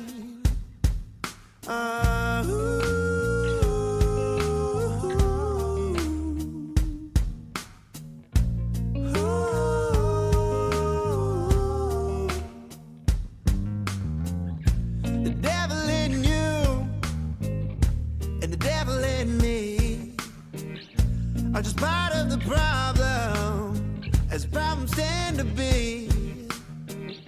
You don't need to explain, we can both feel the pain. It's alright to lose faith, just don't lose this embrace, this devil in me. This devil in me.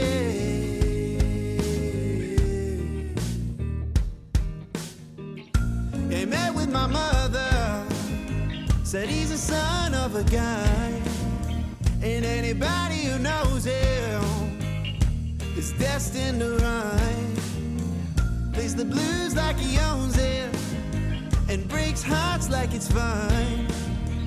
But a lock is away when he's found the one, and he's cursed to the psycho, but he won't know he's there, since I won't let him die until his moment of despair.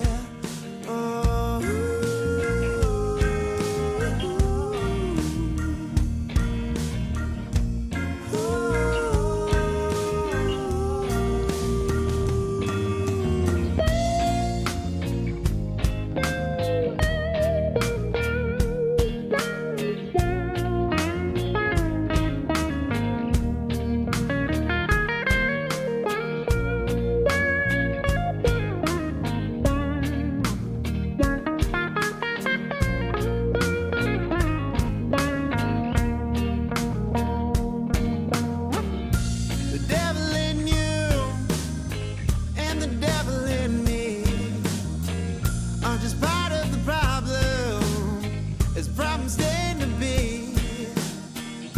You don't need to explain, we can both feel the pain.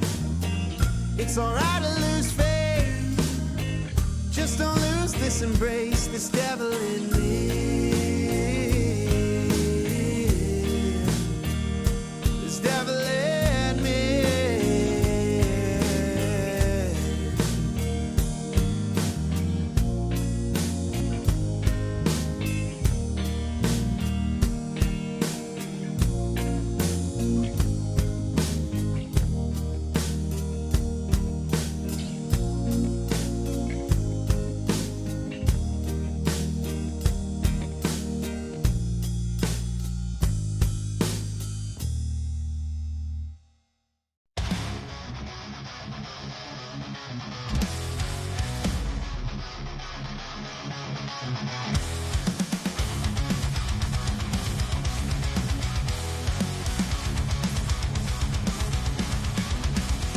In the barracks where the madness breeds, a soldier's tale of wild misdeeds, from the chow hall to the PT grind. You won't believe the things you'll find. Drill sergeant's rage, a fiery storm. Private tactics far from the norm in the shadows where the secrets lie. Army WTF you can't deny. Army top of the stories unfold. In the heart of the chaos, the truth is told. From the field to the base, the legends grow. Army double the force, the madness we know. A Humvee stuck in the mud so deep. A midnight rain, no time for sleep. Emerge straight like gold in hand. The strangest sights in this foreign land. Drill sergeant's rage, a fiery storm. Private antics far from the norm in the shadows where the secrets lie. Army WTF you can't deny. Army top of the stories unfold. In the heart of the chaos, the truth is told. From the field to the base, the legends grow. Army double the force, the madness we know.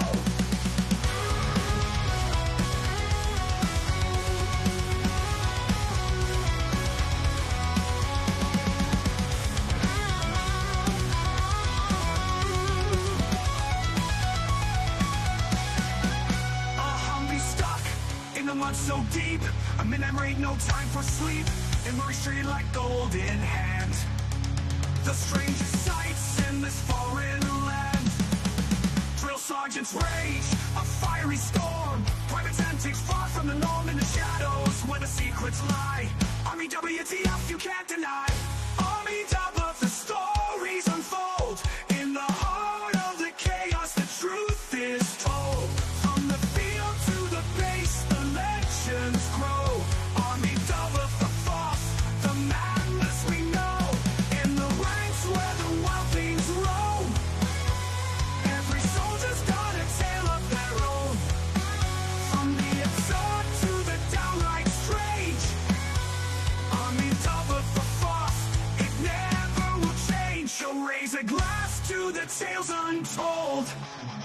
In the Army's world where the brave and bold live the moments that make us say Army double the force every single day.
Appreciate Tanner, Will, and Janae doing a Brady Bunch style, show. So there we go. Thank you guys. He was supposed to come on later, but since everyone decided to jump on, hey, why not? Let's rock and roll. The Porta John said, you can go fuck yourself. Oddly, I was like, bring it on, biatch. Oh, what's up, Baconator? Okay, again, thanks, guys. Thanks, guys, for listening in. And also thank you, Grunt Style Foundation, and of course, Tanner Hance with Operation Wellness Shield. Looking forward to seeing more stuff coming out of that corner of the veteran wellness community. So I was gonna go on a real quick monologue before everybody showed up, but now that everybody's gone and I can wrap up here and do a monologue myself. So you guys already know, just to give you guys an update in DC, is that Specialist Sarah Beckstrom succumbed to her wounds in the DC attack that happened last week. However, there is an update that it seems that Staff Sergeant Andrew Wolf is starting to recover. There's signs of him recovering. So I'm rumors from he gave a thumbs up. He's aware. I guess he's waking up. So he was hospitalized in serious condition. So again, this will be updated, and of course, if you watch the news feeds and all that. But our hearts go out to Specialist Beckstrom's family and her teammates for what happened on that day. It's pretty messed up. Exactly that. Prayers out to them. A lot of mixed emotions. A lot of mixed emotions from all communities in this. And what made me mad throughout this whole thing is it did not even take just the moment to happen before individuals were pointing fingers and blaming everybody for it. It's just the sad state of affairs in media nowadays, that now everybody has to point to be right, to be correct, to get the word out first, even if it's wrong, even if the reports are inaccurate. So it's becoming to the point to where now I'm no longer surprised anymore about what the media is doing when it comes to events like this. This was a terrorist attack. And what makes me, what is that? I don't know. I don't know what you're talking about, Fafo.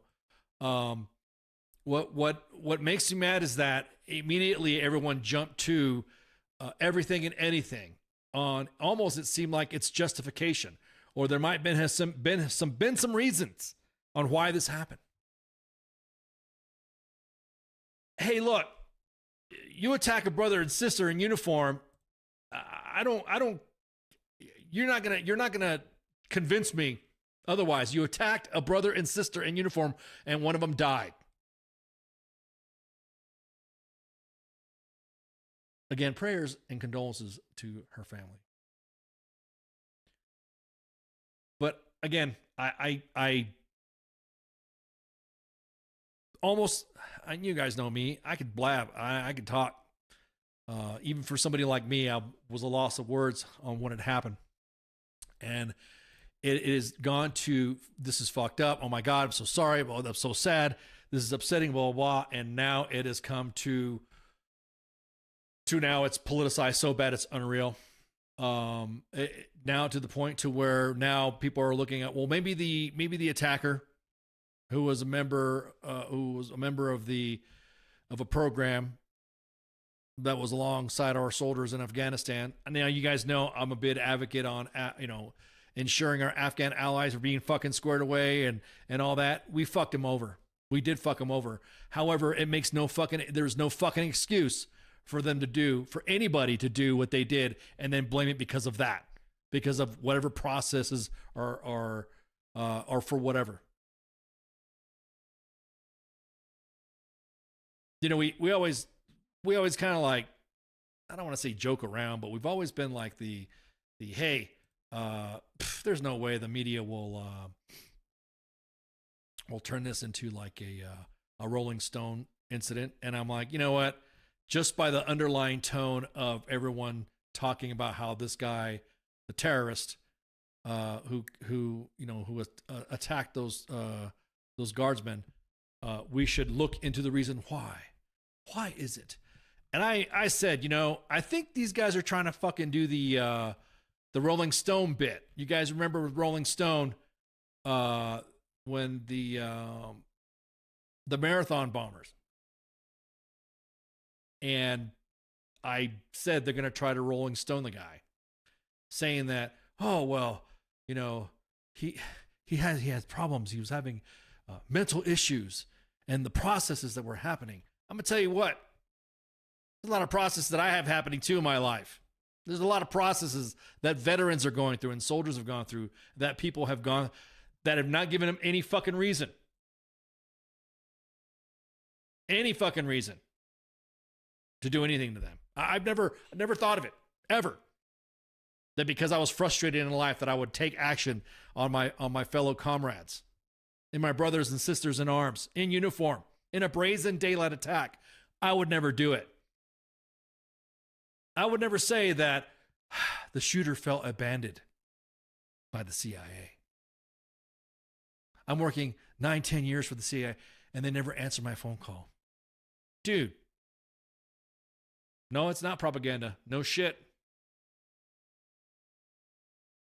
It literally is. Like I said, I called it myself. I said they're gonna Rolling Stone this guy, and sure as shit they did. Rolling Stone put out a fucking article about this saying, struggled with apparent mental health issues after migrating to America in 2021. That doesn't give you a fucking excuse. What's up, Mud?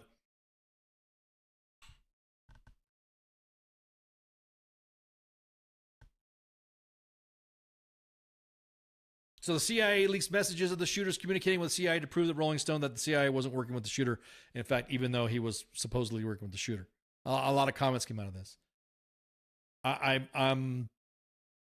If you wanted, this is textbook green on blue, where we had to have our policy changed in Afghanistan to have guardian angels to watch our allies. Same playbook, different country. Now, again, we absolutely fucked the Afghan allies over big time. We did. The whole process, from how we worked with them to how we brought them over here to, of course, the evac that happened and the clusterfuck that happened then. I cannot believe that they are doing the same thing that they did with this asshole. You guys remember this? How a popular, promising student was failed by his family, fell into radicalism, and became a monster. Looks familiar to me. Already seeing all the nice pictures of him being posted up. I'm not posting shit of this guy, other than the wanted posters or whatever. I kind of had to take a step back from social media that day, and also now just seeing how everyone's reacting to it. Because of is why it seems like they're justifying letting this guy fucking do this shit. Nah. If you were an ally, you wouldn't have done it. Probably would, like, I don't know, set yourself on fire or some shit like that, or do whatever, do a protest or whatever, but not take up arms against us in uniform.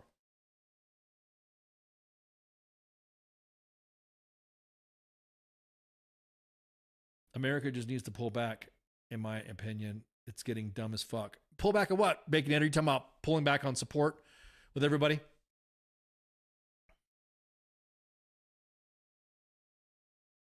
Because again, I could not.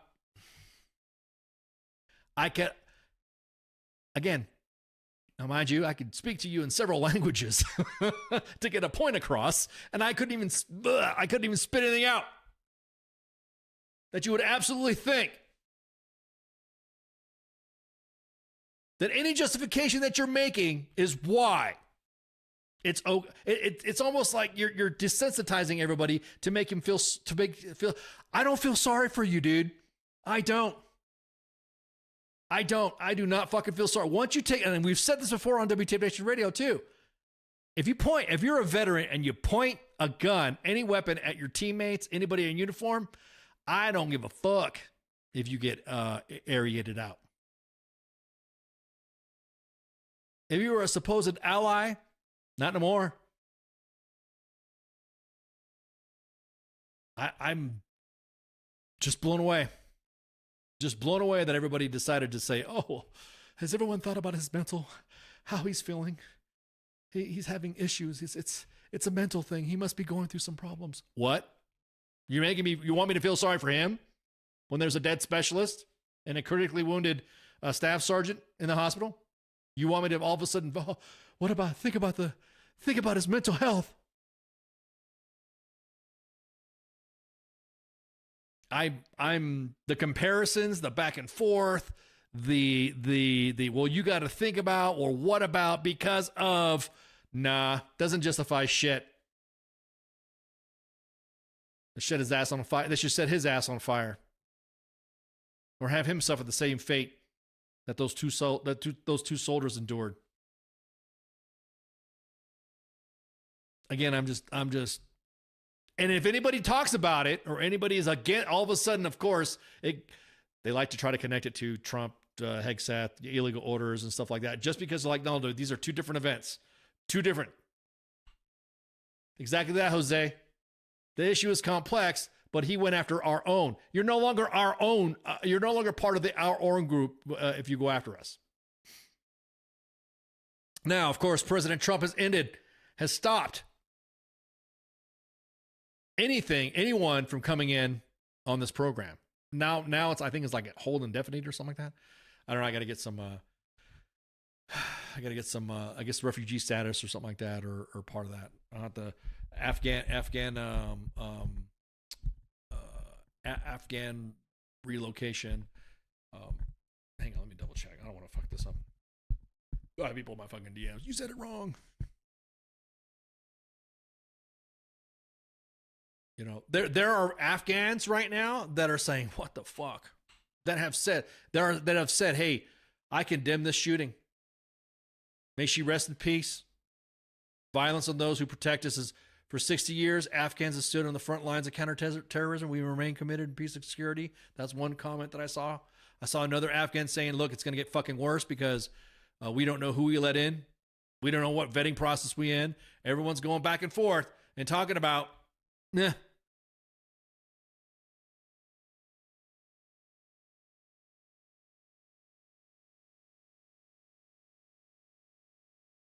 Our own must be the complications. I don't know what you mean there, Fafo. The issue is complex. Yeah. Help NATO allies, but not support dumb engagements. Yeah. I mean, don't get me wrong. There's individuals in the Afghan community that have been here that have seemed to have done it right to stay here. Have done okay.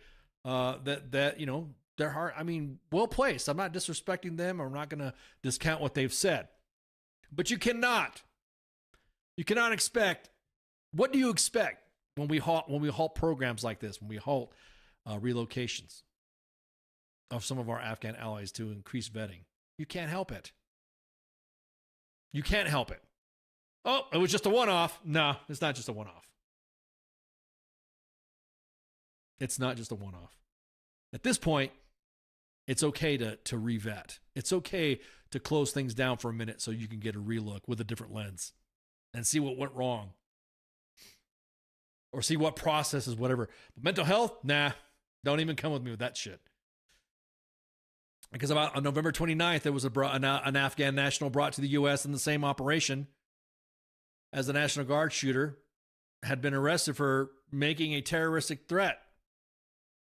He gained permanent status in 2022 under the Operation Allies Welcome and was arrested on Tuesday, the following Tuesday, for posting a video on TikTok saying he was going to bomb. He was building a bomb to target the Fort Worth area. So, I mean, can you blame our government for not being, can you blame our government for being a little bit more restrictive on this? Yeah, I know you're not a bot, Fafo. you respond in kind, unless you're an AI. So again, I'm just okay. Just got word now that National Guardsman Andrew Wolf, shot last weekend by an Afghan national in D.C., is now awake and responsive to medical staff. So there you go. That's the update that I just got right now. So again, prayers, man. Also, our condolences to the family of our fallen soldier. I mean, dude, this is, when you've been in, especially the guys and gals that have been overseas and to Afghanistan, they tell you about, man, we were supposed to have gone over there to fight it there and not have it fought here, because that was the reason what they said we were over there for. So just fucking. But anyways, I was gonna go into more further in depth detail on that, and I had everything set up, but again, didn't mind having my my schedule shifted by the crew. So it's time for some housekeeping. I just wanted to get that out of my system right now, because I'm just fucking frustrating. So hang on, let me open up the calendar right quick. Tomorrow, hang on. Matter of fact, let me pull the graphics here. All right, so today you saw Tanner, Hance, Will, and Janae. Tanner Hance from the Operation Wellness Shield, and Will and Janae from the Grunt Style Foundation. Of course, on Giving Tuesday tomorrow. Let's look at the calendar, see what we got. Let's see. Okay, tomorrow we have Brendan Boogie and Jeremy Dubs. Rock and roll, but this is a Spotlight PR company for filmmaker Brendan Boogie. Matter of fact, let me change this off right quick. Let me change the graphics off for that one. But bam, there you go. Let me open up the.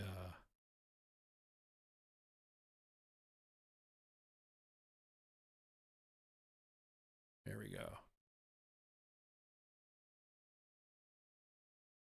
I'm gonna open those right here. Brendan Boogie and Jeremy Dubs tomorrow. Pop Culture Warrior. With, of course, Mad Mike, Angry Elf, Michael Cotaschio, CQ, also known as the Pop Culture Warrior. On tomorrow, that's going to be the guest lineup for him. And then, of course, we have... let me double check the calendar to make sure I'm all, because we're starting to slowly wind down for the holidays.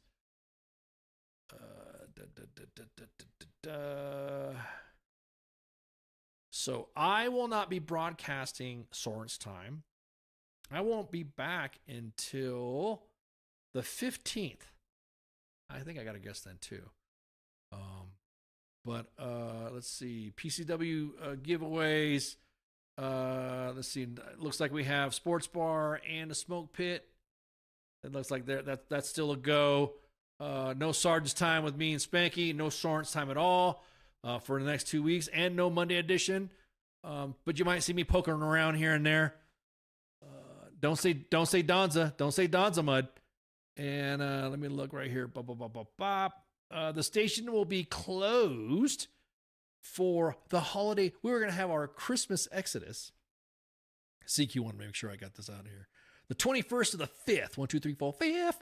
And of course, there will be probably short shows or little pop-ups here and there. You might see some tests going on. That's usually when we do all of our tech testing. It's safe, Spanky here. Exactly. But anyways, and then of course, FTX, I think last week was a bye week. So this week they're probably going to be on. Weekend co-ops with Nemo.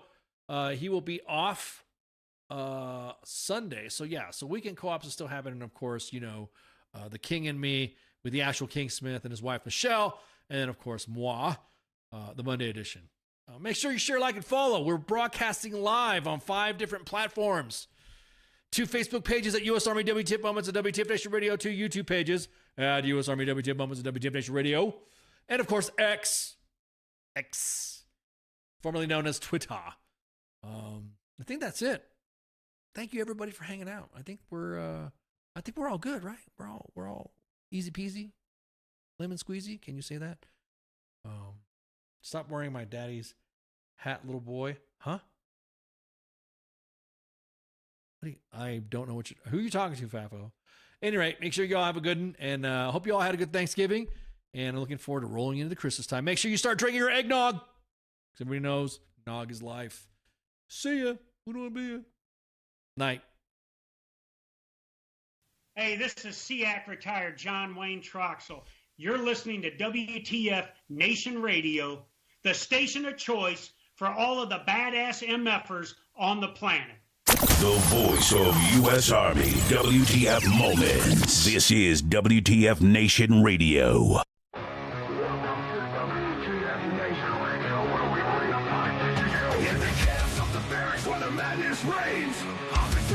Driving us insane. ATF 0 dark 30, no time to complain. Push ups in the mud, feel the muscle strain. Army life is a wild ride. WTF moments can't hide.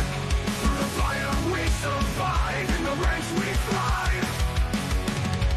It's WTF moments in the Army's grind. Through the blood and sweat we find our kind. In the chaos and the fire we stand aligned. Warriors forged in the battle's bind. Hilltops in the desert, sandstorms in our eyes. Memories for breakfast, no room for lies. Rocket marches through the night under starless skies. Brothers and sisters, we rise. Army life is a wild ride. WTF moments can't hide. Through the fire we survive, in the ranks we thrive. It's WTF moments in the Army's grind. Through the blood and sweat we find our kind. In the chaos, in the fire we stand aligned. Warriors forged in the battle's bind.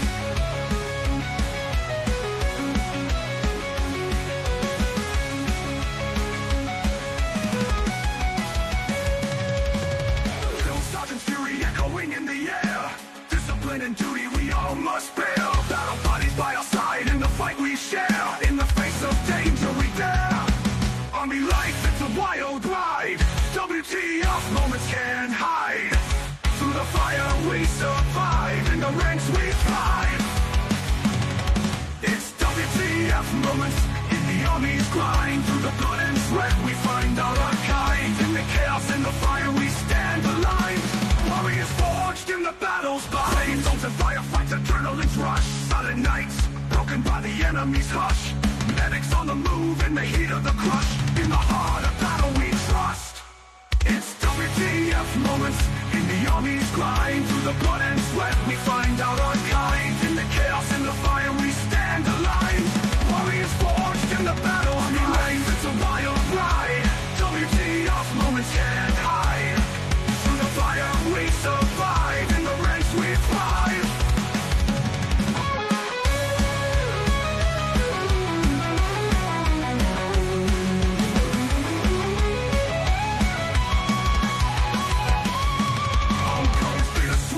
Memories in our mind.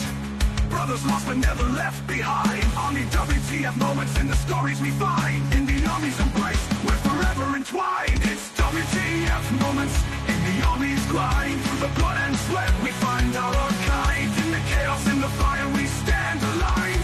Warriors forged in the battle's bind. Through the smoke and the flames we rise again. In the heart of the storm we find our sin. Battle buddies by our side, our men. In the Army's legacy we transcend.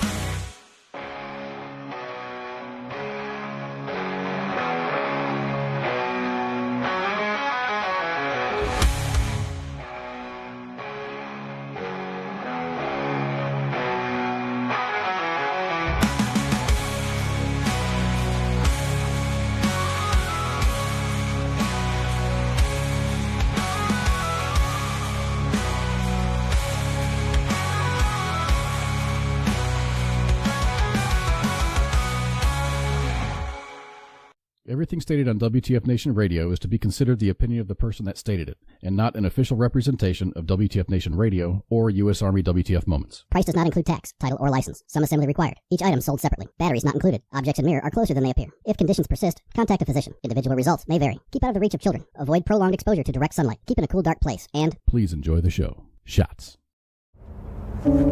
Я батько. Я молодший брат. Я водій маршрутки. Я скоро одружуся.